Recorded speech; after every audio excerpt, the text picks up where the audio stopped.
اللہ تبارک و تعالی فی القرآن الکریم، اللہ پاک قرآن کریم میں فرماتا ہے وَلَسَوْفَ يُعْطِيكَ رَبُّكَ فَتَرْضَىٰ صدق اللہ العظیم وصدق رسولہ النبی الکریم۔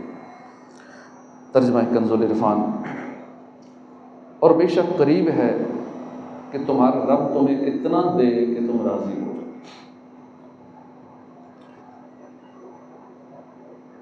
پچھلے سال ربیع الاول شریف میں ہم نے شان مصطفیٰ پر مبنی ایک بہت ہی پیاری سورت سورہ والضحیٰ، اس کی وضاحت اور اس کی آیات سے ملنے والے سبق سیکھنے کی کوشش کی تھی۔ اس سورت کی کل 11 آیات ہیں۔ الحمدللہ 4 آیات ہم نے پچھلے سال سنی تھی، اس کا ترجمہ، تفسیر، وضاحت اور اس کے سبق جو حاصل ہوتے ہیں وہ سنا۔ اب اس سال مزید چند آیات کریمہ اور ان کی وضاحت اور تفصیل سننے کی سعادت حاصل کریں گے۔ اب یہاں غور فرمائیے، قرآن کریم کیسی جامع کتاب ہے۔ اس کی ایک ایک آیت کے اندر علوم و معارف کے دریا ہیں۔ ہم جیسے کم علم لوگ علماء کرام کے لکھے ہوئے مدنی پھول بھی بیان کرنے بیٹھیں تو ایک ایک آیت کی کتنی تفصیل ہو جاتی ہے، کتنا وقت درکار ہوتا ہے۔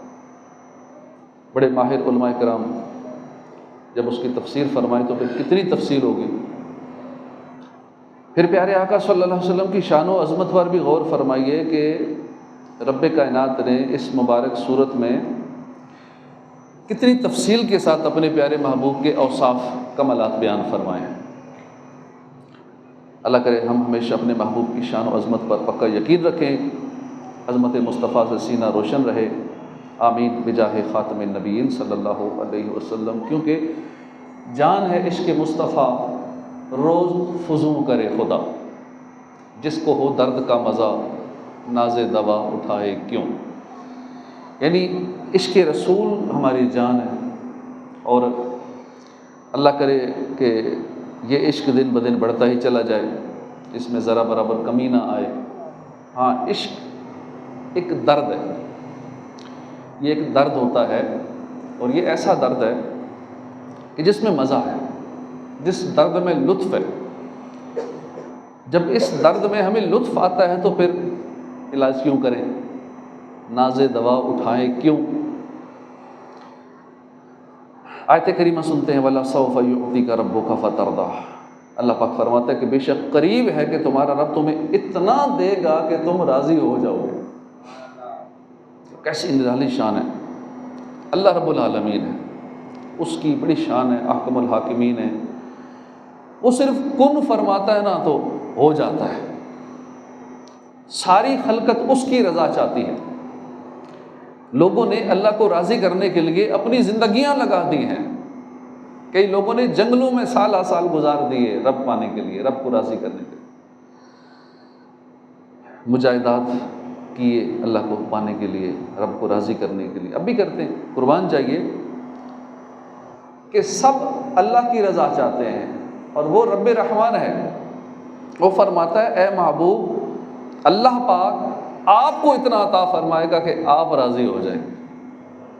اب اللہ پاک فرماتا ہے کلہم یطلبون ردائی وانا اطلب رداک، یعنی اے پیارے محبوب صلی اللہ علیہ وسلم، ساری مخلوق میری رضا چاہتی ہے، اے محبوب میں تیری رضا چاہتا ہوں۔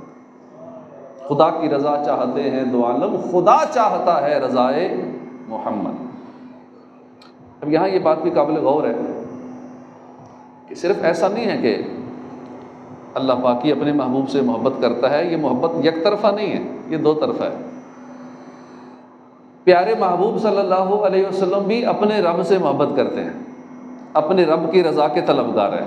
معراج کا واقعہ دیکھ لیجیے، حسین رات ہے، اللہ پاک نے اپنے محبوب کو بلایا اپنے پاس، آسمانوں کو سجایا، زمین و آسمان میں اہتمام ہو رہا ہے، انبیاء کرام مسجد اقصیٰ میں جمع ہو رہے ہیں، آسمانوں میں دھوم مچی ہے، اور ادھر پیارے محبوب صلی اللہ علیہ وسلم عاجزی اور انکساری کے پیکر بن کر اللہ کی محبت میں سرشار ہو کر نہایت ادب کے ساتھ اللہ کی بارگاہ میں حاضر ہوتے ہیں، اور جب خاص اس مقام پر پہنچتے ہیں تو اللہ پاک نے فرمایا پیارے محبوب انا و انتا،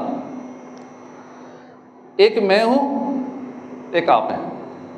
وہ مقام بھی آیا جہاں اللہ پاک نے فرمایا انا و انتا، ایک میں ہوں ایک آپ ہیں، وما سوا کا خلقت لاجلک، آپ کے علاوہ جو کچھ اس کائنات میں ہے اے محبوب آپ کے لیے، آپ کی خاطر سب کچھ پیدا فرمایا۔ اب یہ اللہ پاک کے اپنے محبوب سے بے مثال محبت ہے۔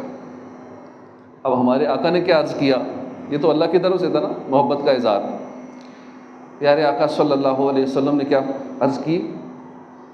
اللہم انت وما انا، اے اللہ تو ہی تو ہے، میں نہیں ہوں، اے اللہ تو ہی تو ہے، وما سوا ذالک ترکت لاجلک، اور اس کے علاوہ جو کچھ ہے یا اللہ تیری رضا کے لیے میں نے سب قربان کر دیا، ترک کر دیا۔ اللہ فرما رہے محبوب سب کچھ تیرے لیے ہے۔ محبوب عرض کرے یا اللہ تو ہی تو ہے، میں نہیں ہوں، اور جو کچھ تو نے پیدا فرمایا سب تیرے نام پہ قربان ہے۔ اب یہ سچ بات ہے، اللہ خالق ہے، حضور مخلوق ہے، اللہ پاک معبود ہے، محبوب عابد ہے، اللہ پاک مسجود ہے اور محبوب ساجد ہے۔ لیکن محبتوں کے انداز دیکھیے کیسے نرالے انداز ہیں محبتوں کے۔ رب فرماتا ہے محبوب سب کچھ تمہارے لیے، محبوب عرض کرتے ہیں مالک سب کچھ تیری رضا پر قربان ہے، مصطفیٰ ہے ساری خلقت کے لیے، ساری خلقت ہے برائے مصطفیٰ، ڈھونڈتے ہیں سب رضا اللہ کی، چاہتا ہے حق رضائے مصطفیٰ۔ امام فخر الدین رازی فرماتے ہیں طائف کا موقع ہے، پیارے آقا صلی اللہ علیہ وسلم کو کتنی تکلیف پہنچائی، طائف والوں نے پتھر مارے، لہو لہان کیا، جسم پاک سے خون بہہ نکلتا ہے، فرشتے حاضر ہوتے ہیں، عرض کرتے ہیں حکم فرمائیے ان کو تباہ و برباد کر دیں۔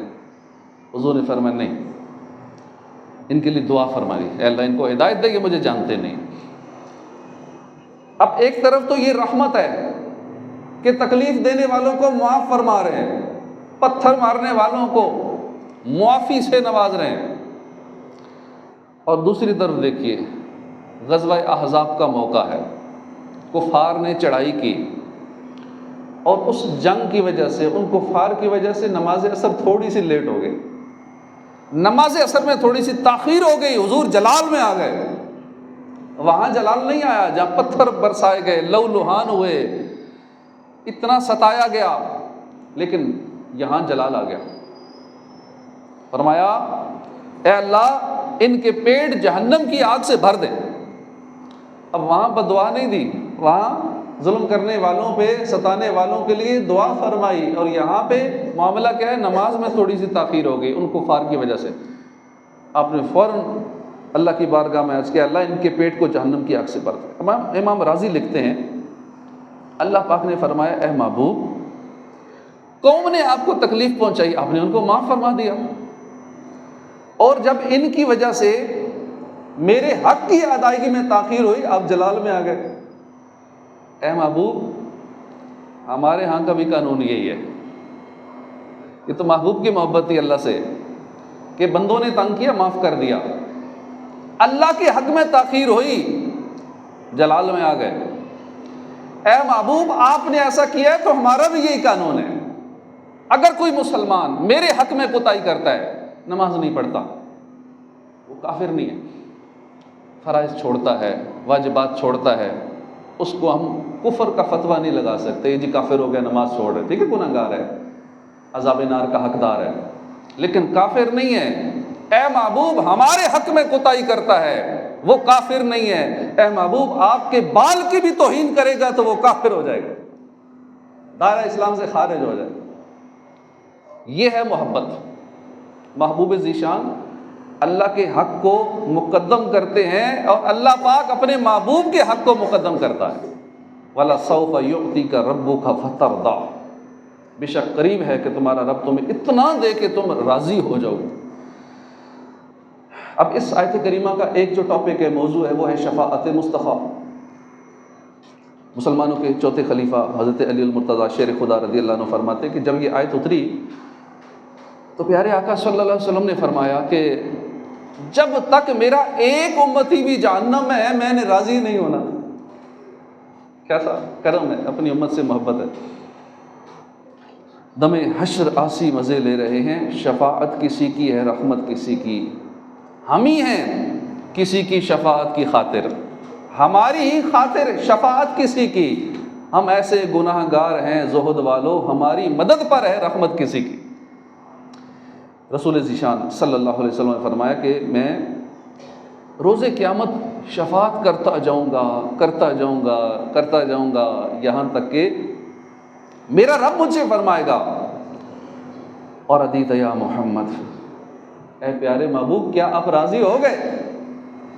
میں عرض کروں گا نعم، ہاں، یا ربی ردیتو، ہاں اے میرے اللہ میں اب راضی ہوں۔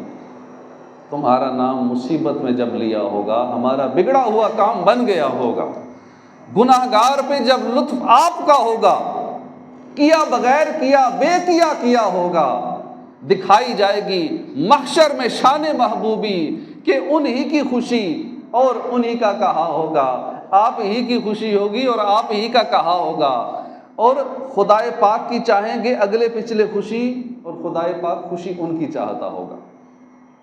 تو اس سے معلوم ہوا کہ عقیدہ شفاعت حق ہے۔ عقیدہ شفاعت جو لوگ انکار کرتے ہیں، انہی کو تو بد مذہب کہتے ہیں، جو شفاعت کو نہیں مانتے، علم غیب کو نہیں مانتے، اور بہت ساری باتوں پہ حضور کی ذات پہ اعتراضات کرتے ہیں۔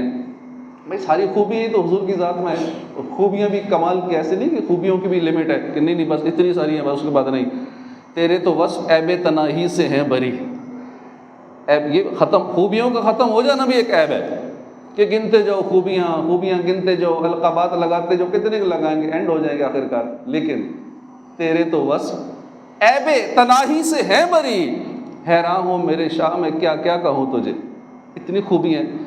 تو پھر جو ایسے لوگ خوبیوں کو کہ نہیں ہے، یہ نہیں خوبی، یہ بھی خوبی نہیں ہے، یہ بھی نہیں ہے، یہ علم والی، اب ان پڑھ ہونا ایک خوبی ہے یا خامی ہے؟ کسی ان پڑھ کو بھی ان پڑھ کہیں گے وہ مائنڈ کر جائے گا۔ حضور کی شان میں ایسی گستاخیاں کرتے ہیں، جی وہ ان پڑھ امی تھے، جی ان پڑھ تھے، علم غیب نہیں ہے، شفاعت نہیں کریں گے، معاذ اللہ حاضر و ناظر نہیں ہیں۔ وہ تو مدینے میں رہ کے پوری کائنات کو ایسے ملاحظہ فرما جیسے ہتھیلی کو دیکھ رہے ہیں۔ اللہ پاک نے ایسی قوت اور شان عطا فرمائی ہے، یہاں بیٹھ کے جنت کے نظارے دیکھ لیتے ہیں۔ ایک مرتبہ پیارے آقا صلی اللہ علیہ وسلم نماز پڑھا رہے تھے، نماز کے دوران آپ پیچھے ہونا شروع ہو گئے، صحابہ بھی تو محبت والے تھے، وہ حضور کو جیسا دیکھتے وہی کرتے، وہ بھی پیچھے ہونا شروع ہو گئے، یہاں تک کہ بالکل حضور پچھلی آخری صف تک آ گئے، صحابہ پیچھے ہوتے گئے، پھر سرکار آگے چلتے گئے، پھر اپنی جگہ تک پہنچے۔ بعد میں خود ہی ارشاد فرمایا کہ صحابہ جانتے ہو میں نے ایسا کیوں کیا؟ کہ میرے سامنے جہنم پیش کی گئی، میں نے جہنم میں یہ دیکھا، فلاں فلاں گناہ کرنے والوں کو یہی عذاب ہو رہا تھا، اس جہنم کی تپش کی وجہ سے میں پیچھے ہو رہا تھا۔ اس کے بعد جنت میرے سامنے لائی گئی، پھر میں جنت کی وہ پیاری پیاری وہ ہوا، ٹھنڈا خوشبو، میں اس کے قریب ہوتا گیا، پھر میں نے ہاتھ بڑھایا، جنت کا خوشہ توڑنے لگا، پھر میں نے ہاتھ روک لیا۔ اب سرکار صلی اللہ علیہ وسلم یہاں رہتے ہوئے جنت و دوزخ کے معاملات ملاحظہ فرماتا، حالانکہ وہ اگلا جہان ہے، اگلے سے بھی اگلا ہے، اس سے اگلا تو عالم برزخ ہے نا، عالم برزخ سے بھی اگلا عالم آخرت ہے، کہ مرنے کے بعد جو قیامت والے دن اٹھیں گے وہ اگلا جہان ہے۔ سرکار تو وہاں کے معاملات بھی ملاحظہ فرما لیتے ہیں، دنیا میں رہ کے جب عالم برزخ کے، عالم آخرت کے احوال سے ہیں وہ باخبر، تو پھر عالم برزخ میں رہ کے ہمارے حال سے باخبر کیوں نہیں ہوں گے؟ یہ تو دنیا تو ویسے ہی چھوٹی سی ہے، عالم برزخ تو بہت بڑا عالم ہے۔ آقا صلی اللہ علیہ وسلم کو اللہ پاک نے بڑی شان عطا فرمائی ہے۔ جو لوگ شفاعت والے عقیدے پہ ایمان نہیں رکھتے بڑے بدبخت ہیں۔ حضور فرماتے ہیں شفاعتی یوم القیامت حق، روز قیامت شفاعت کرنا حق ہے، پس جو اس پر ایمان نہ لائے گا وہ شفاعت کا حقدار نہیں ہے۔ جو نہیں مانتے شفاعت کو ان کے لیے نہیں شفاعت، شفاعت ان کے لیے جو مانتے ہیں۔ آج لے ان کی پناہ، آج مدد مانگ ان سے، کل نہ مانیں گے قیامت میں اگر مان گیا۔ تمنا ہے، فرمائیے روز محشر یہ تیری رہائی کی چٹھی ملی ہے، شفاعت کرے حشر میں جو رضا کی، سوا تیرے کس کو یہ قدرت ملی ہے۔ تو آج ہی یقین رکھنا ہے کہ شفاعت کبریٰ کا منصب محبوب ذیشان صلی اللہ علیہ وآلہ وسلم کا ہے۔ آج یہ یقین رکھنا کہ روز قیامت محبوب ذیشان کی شان محبوبی دکھائی جائے گی، آپ شفاعت فرمائیں گے، گناہ گاروں کو جنت میں پہنچائیں گے۔ وَلَسَوْفَ يُعْطِيكَ رَبُّكَ فَتَرْضَىٰ، بے شک قریب ہے تمہارا رب تمہیں اتنا دے گا تم راضی ہو جاؤ گے۔ مفسرین فرماتے ہیں کہ اصل میں یہ آیت کریمہ ایک سوال کا جواب ہے۔ سوال کیا تھا کہ اللہ پاک نے اس سے پچھلی آیت میں فرمایا وَلَلْآخِرَةُ خَيْرٌ لَكَ مِنَ الْأُولَىٰ، بے شک تمہارے لیے ہر پچھلی گھڑی پہلی سے بہتر ہے۔ یعنی اے پیارے محبوب، آپ کی زندگی مبارک کا ہر لمحہ، ہر گھنٹہ، ہر دن، ہر مہینہ، ہر سال بے مثل و بے مثال ہے، بہترین سے بہترین ہے، مگر آپ کا جو آنے والا لمحہ ہے، آنے والا دن ہے، آنے والا سال ہے، آنے والا ہفتہ ہے، آنے والا مہینہ ہے، آنے والے جو لمحات ہیں وہ بہترین سے بھی بہترین ہیں۔ اب دیکھیے، ایک ہے پہلی گھڑی، ایک ہے اس کے بعد والی گھڑی۔ رب فرماتے ہیں پیارے محبوب پہلی گھڑی بھی بہترین ہے مگر بعد والی گھڑی اس سے زیادہ بہترین ہے۔ سوال یہ ہے کہ ان دونوں گھڑیوں میں ڈفرینس کتنا ہے، پہلی میں اور اگلی میں فرق کتنا ہے۔ دوسری گھڑی جو پہلی سے زیادہ بہترین ہے، اب بہتریوں میں اضافے کی مقدار کتنی ہے؟ فرمایا وَلَسَوْفَ يُعْطِيكَ رَبُّكَ فَتَرْضَىٰ، اے محبوب اللہ تمہیں اتنا دے گا تم راضی ہو جاؤ گے۔ پیارے محبوب، آپ کی پہلی اور دوسری گھڑی کے درمیان جو بہتریوں کا اضافہ ہے وہ اتنا ہے، اتنا فاصلہ ہے جتنا آپ چاہیں، جتنا آپ چاہیں، وہ بھی اپنے محبوب کی رضا پہ چھوڑ دیا۔ کتنا اضافہ آپ کے ہونا ہے اس میں، گھڑیوں میں، بہتری میں، جتنا آپ چاہیں۔ آپ کا ہر لمحے مقامات کی بلندی کی طرف سفر جاری ہے، اور ہر لمحے آپ اتنی بلندیاں اختیار فرمائیں گے جتنی آپ کی رضا ہے۔ گدا خوش ہوں خیر لک کی صدا ہے کہ دونی ہے بڑھتی دولت کسی کی۔ اس سے معلوم ہو کہ محبوب صلی اللہ علیہ وسلم کی زندگی مبارک کا ایک ایک لمحہ آپ کی رضا کے مطابق گزر رہا ہے۔ جیسا آپ چاہتے ہیں ویسا ہی آپ کا رب آپ کے لیے مہیا کرتا جا رہا ہے۔ اب اس کی چند ایک مثالیں ہیں۔ محبوب نے چاہا کہ طائف والوں کو تباہ نہ کیا جائے، اللہ نے ان کو تباہ نہیں کیا۔ محبوب نے چاہا کہ اہل مکہ پر قحط آئے، قحط آیا۔ محبوب نے چاہا حضرت عمر اسلام لے آئیں، اسلام لے آئے، حالانکہ حضور کو شہید کرنے کے ارادے سے نکلے تھے۔ اللہ نے ان کا دل پھیر دیا، آئے تھے تکلیف پہنچانے، غلام بن گئے۔ محبوب نے چاہا بدر میں فتح نصیب ہو، اللہ نے فرشتوں کو مدد کے لیے بھیج دیا۔ محبوب نے چاہا دور دور قبائل تک اسلام کا پیغام پہنچ جائے، الحمدللہ پہنچ گیا۔ محبوب نے چاہا مکہ فتح ہو جائے، مکہ فتح ہو گیا۔ محبوب کو فکر تھی کہ اسلام دیگر دینوں پر، سارے دینوں پر غالب آ جائے۔ اللہ پاک نے فرمایا یہ لِیُظْہِرَہُ عَلَى الدِّینِ کُلِّهِ وَلَوْ کَرِہَ الْمُشْرِکُونَ، تاکہ اسے تمام دینوں پر غالب کر دے اگرچہ مشرک ناپسند کرے۔ حدیث کی کتابوں میں بہت ساری ایسی حدیثیں ملتی ہیں کہ مثلا آپ نے فرمایا کہ اگر میری امت پر بھاری نہ ہوتا تو ہر نماز کے ساتھ مسواک کو فرض قرار دے دیتا۔ تراویح سے متعلق فرمایا کہیں تم پر یہ فرض نہ ہو جائے لہٰذا مسجد میں باجماعت تراویح ادا کرنا حضور نے بند کر دی، میری امت پر فرض نہ ہو جائے۔ کئی احادیث ہیں، کئی احادیث اس طرح کی ہیں۔ سوال یہ ہے کہ محبوب حکم نہ بھی دیں، اگر اللہ آیت اتار دے کہ ہر وضو کے ساتھ مسواک فرض ہے تو کیا فرض ہو نہ جاتی؟ محبوب کو امت کی فکر تو ہے، تو اللہ پاک نے یہ احکام نازل کیوں نہیں فرمائے؟ اس لیے کہ جب محبوب کی مرضی ہے کہ میری امت مشقت میں نہ پڑے تو ٹھیک ہے، جیسا میرے محبوب چاہتے ہیں ایسا ہی ہوگا۔ اپنے محبوب کی امت کو مشقت میں نہیں ڈالوں گا۔ یہ ہم پہ جو کرم ہو رہے ہیں نا، اللہ پاک کے احسانات ہیں، اس کی نعمتیں ہیں، اس کے کرم ہیں، اللہ کے محبوب کے صدقے میں ہیں، انہی کا کھاتے ہیں، اور جن کا کھاتے ہیں انہی کے گیت گاتے جائیں گے، انہی کا میلاد مناتے ہیں، انہی کی آمد کی خوشیاں مناتے ہیں، انہی کی برتھ ڈے مناتے ہیں، اخراجات کرتے ہیں، محفلیں سجاتے ہیں، گھروں کو سجاتے ہیں، جھنڈے لگاتے ہیں، لائٹنگ کرتے ہیں، کہ جن کے صدقے میں ہم پہ کرم ہوا۔ تو محبوب کی مرضی ہے، اس لیے اللہ نے بہت سارے معاملات میں اپنے محبوب کی مرضی کے مطابق حکم جاری فرمائے۔ اب قرآن پاک کی 6,500 کے قریب آیات ہیں، مگر کسی ایک آیت میں بھی مسواک کو فرض نہیں کیا گیا۔ قرآن کریم میں نماز کا بار بار حکم دیا گیا، مگر تراویح فرض نہیں کی گئی۔ کیوں؟ محبوب کی رضا اسی میں ہی ہے۔ معراج کی رات دیکھیے، اللہ نے 50 نمازیں فرض فرمائی، محبوب چاہتے تھے 50 نہ ہوں، کم ہوں، کیونکہ انہیں پتہ تھا ہماری حالت کا کہ ہم سے 5 نہیں پڑھی جاتی، 50 کیسے پڑھی جاتی تھی۔ محبوب کی مرضی تھی کم ہو جائیں، کم ہو گئے، 5 رہ گئے۔ تو یہ ہے محبوب کی رضا کا اثر۔ آپ جس پر راضی ہوں اللہ بھی اس پر راضی ہو جاتا ہے۔ ایک مرتبہ پیارے آقا صلی اللہ علیہ وسلم کے حق میں کچھ آیات نازل ہوئی، تو مسلمانوں کی پیاری امی جان حضرت عائشہ صدیقہ رضی اللہ عنہا نے عرض کی کہ یا رسول اللہ، خدا کی قسم میں یہ دیکھتی ہوں کہ اللہ پاک آپ کی خواہش پوری کرنے میں جلدی فرماتا ہے۔ ہم جو چاہتے ہیں نا اللہ پاک ایسے ہی کر دیتا ہے۔ یعنی کہنا یہ چاہتی ہیں کہ یا رسول اللہ، آپ کا مقام اللہ کی بارگاہ میں اتنا بلند ہے کہ ادھر آپ خواہش فرماتے ہیں، ادھر آپ کی مرضی پوری ہو جاتی ہے۔ قبلے کی تبدیلی دیکھ لیں، کتنا بڑا واقعہ تھا۔ نماز کے دوران پیارے آقا صلی اللہ علیہ وسلم بار بار نگاہ اٹھا رہے تھے، نماز کے دوران ہی حکم جاری ہو گیا، حکم قد نرى تقلب وجهك في السماء، اے مئو آپ کا ہم بار بار نظر اٹھانا آسمان کی طرف دیکھ رہے ہیں، جدھر آپ کا دل ہے منہ ادھر کر لیں۔ یہ نہیں فرمایا کہ آپ قبلہ کی طرف منہ کر لیں، فرمایا جدھر آپ کا دل ہے ادھر منہ کر لیں۔ اب حضور کا دل تھا کعبے کی طرف، اس کو قبلہ بنا دیا گیا۔ تو اللہ پاک اپنے محبوب کی مرضی کے مطابق معاملات فرماتا ہے۔ اللہ پاک نے مالک و مختار نبی صلی اللہ علیہ وسلم کو یہ آفر دی، پیشکش فرمائی کہ اے محبوب، اگر آپ چاہیں تو آپ کے دنیا کے وہ خزانے آپ کو عطا فرمائیں جو آپ سے پہلے کسی کو نہیں ملے، نہ بعد میں کسی کو ملیں۔